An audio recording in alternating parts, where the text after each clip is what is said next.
Nunot sa nahitabong pag-ulbo sa himuanan ug pabuto sa Purok Judas Belt, Barangay Babag, Lapu-Lapu City, mga manindahay ug pabuto sa dakbayan wa dayon maka-display sa ilang mga tindahan human gihigpitan sa mga otoridad ang mga rekisito.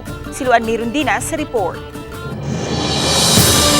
Niadtong Miyerkules lang nakasugod og display kining mga manindahay ug pabuto sa Barangay Babag ug Barangay Kalawisan. Matod ni Norma Putot, daw naalkansi sila og 5 ka adlaw kay nakapit saman sa Disyembre 15 ang ilang permit to sell firecrackers and pyrotechnic devices. Lakip na ang permit gikan sa lokal nga kagamhanan. Hinuon malaumon sila nga makabawi ra karong Disyembre 24 ug Disyembre 31 nga moy mga adlaw nga kusog ang palit. Ning abli mig 18 di pa close man.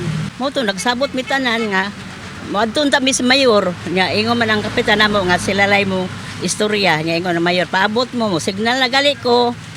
Open din mo. Mo to gahapon open din mi.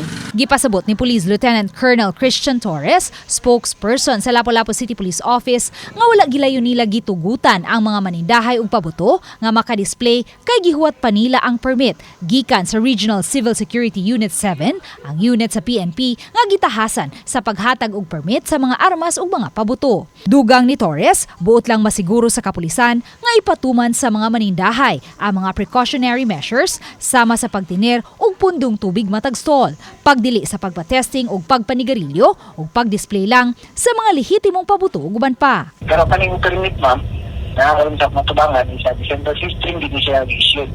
Pero wala mang may mahatag dayon sa ilaha, knowledge ito sa dagatong itabo sa sulod atong siguro wala na illegal manufacturers area.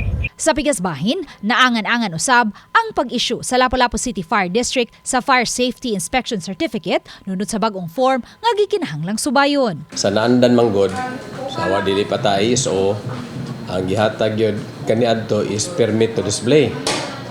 However, karon nag-ISO na ta, nga ISO form. Why ISO form nga permit to display? Tungod sa inana nga rason nga from the usual form to another form.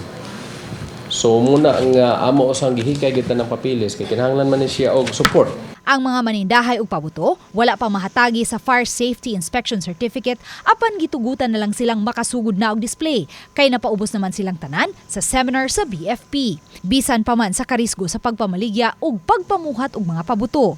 Padayon sa naandang panginabuhian sila si Norma Putot ug mga kaubanan. Hinuon doble na ang ilang paningkamot nga masigurong malikay sila sa disgrasya. Sakit ba ya palandungon kay katong nitabo amo baya barente. Sakit kay pero at amo man kung panginabuhi. Ang uban sa akong mga ikagaw, akong mga nakapalampo sa ilang mga anak. Uban ni Godfrey Rilien, Luan Merondina, Balitang Bisdak.